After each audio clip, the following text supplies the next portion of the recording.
Hello guys, ayan, nakikita nyo, meron tayo ditong puso ng saging, dalawa. Gawin natin siyang bola-bola, parang ukoy.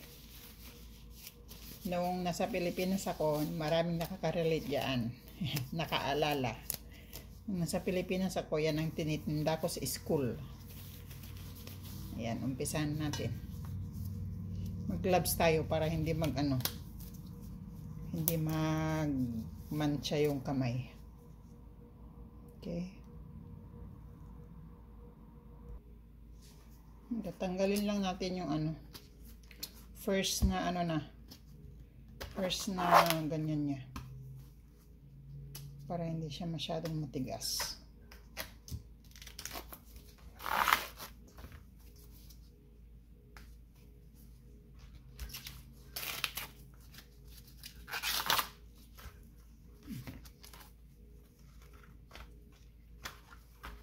Ito yung gagamitin natin.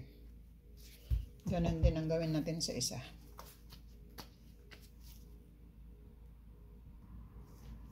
Ngayon, anuin natin.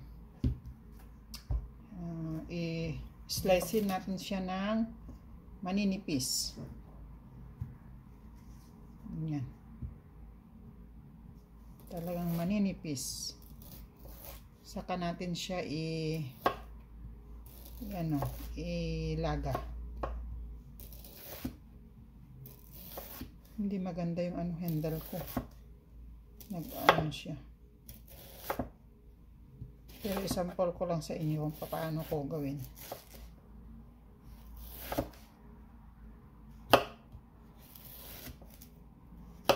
Dapat manipis, guys. Yung hindi maganda. Sandali, ayusin ko lang yung ko ha. Camera ko. Ayan. Anuin natin. Slicein natin siya.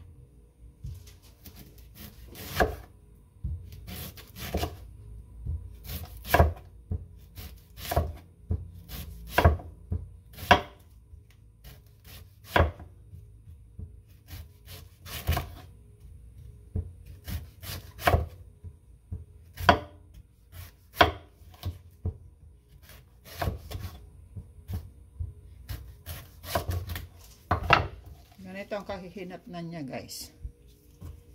Ganito, kaninipis. Manipis lang ang parang siya. Yan, ganyan, kaninipis. Slicein natin lahat. Ito na, guys, na na natin siya. Nagayat na natin siya. Ngayon, ipapakulo natin siya sa kumukulong tubig. Ilaga natin siya para lumambot at saka matanggal yung dagta. Okay, at saka meron tayo nito yung mga niya, sa mga first sleeve niya, yung mga naunang sleeve na tinanggal ko. Hindi natin ito ilalagay. Ito, i-pre-freezer ko lang para kung magdinengding ganon, pwede mong ilagay. Isama sa dinengding. Maganda sana kung yung pinasoy na sinasabi namin. Kung meron sanang kuhol or agurong. O, ayan. Ilagay natin siya sa kumukulong tubig. Ilalaga muna natin siya. Ngayon, kumukulo na yung tubig. Lagyan natin ng konting asin.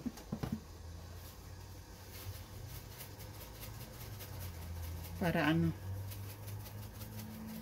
matanggal yung dagta. Saka natin ilagay yung ginayat natin na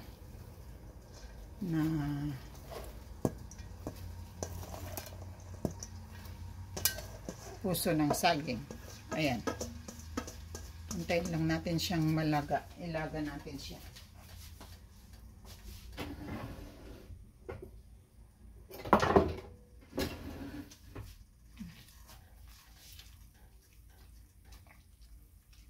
Parang i-blanch lang natin siya, no? Ilaga natin ng konti para lumambot. Saka natin siya lagyan ng arena, itlog. Saka natin i-deep fry.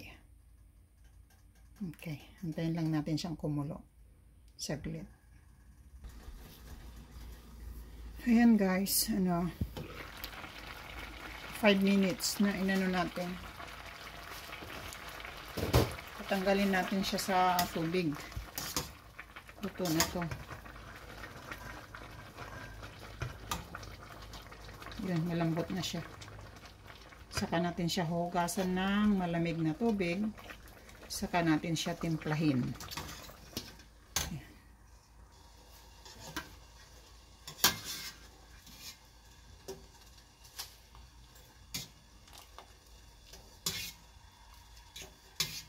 Okay.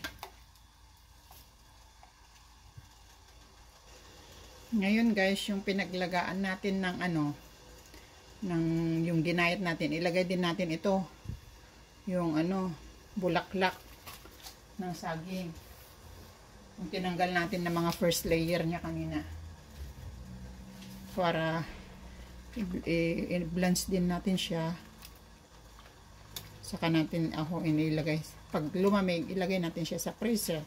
Magagamit natin yan pag nagdinengdeng, ganon. Yung isahog mo sa mga, alam mo yung balanghoy, yung kamoteng kahoy. Pag nagdinengdeng ka, masarap ito. Ngayon, gawin natin yung ginayat na saging. Puso ng saging. Ayan guys, hugasan natin siya. Malamig na tubig, saka natin titimplahan. Ayan guys, napiga na natin siya. Nahugasan natin, napiga. Ayan, titimplahan natin siya. Lagyan natin siya ng meron ditong bawang, saka sibuyas. Ayan. Lagyan natin siya ng paminta.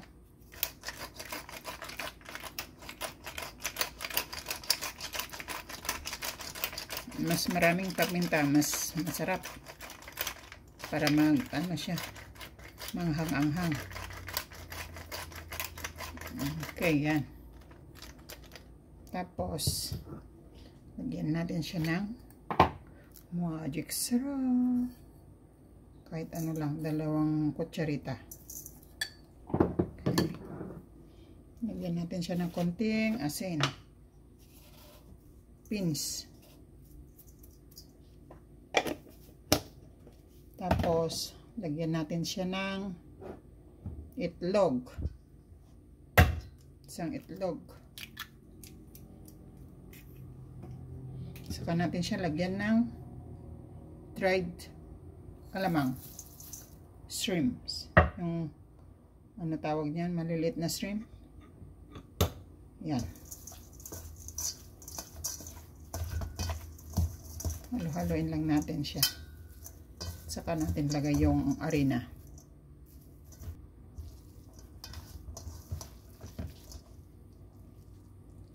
Ayan guys.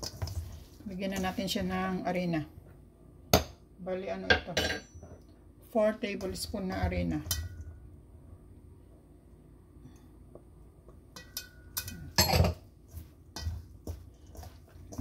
Pwede na to. Saka natin siya iprito. Okay. Ano lang natin siya. I-mix natin siya ng maigi. Ayan, pwede na ito guys. Basta mag-form na siya ng ball. Okay na siya. Ganyan.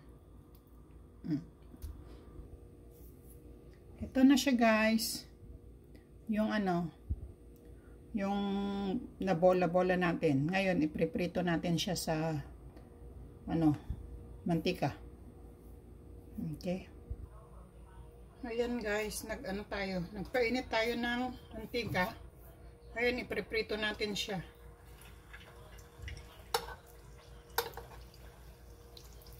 Huwag natin siyang i-crowded para mag-crispy yung labas.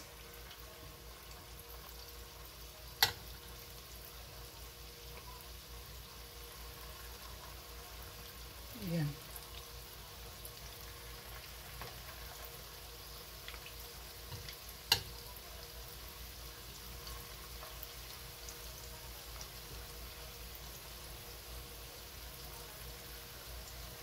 Ayan. Hintayin natin. Saka natin ibabaliktad pagka naluto yung kabila.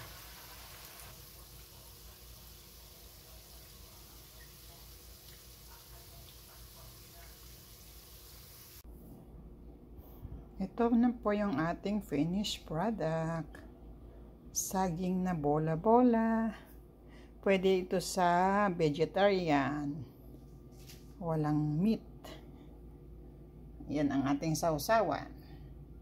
Sili na may suka. Sarap-sarap. Halina kayo at tikman na natin. Tikim-tikim, tikim-tikim.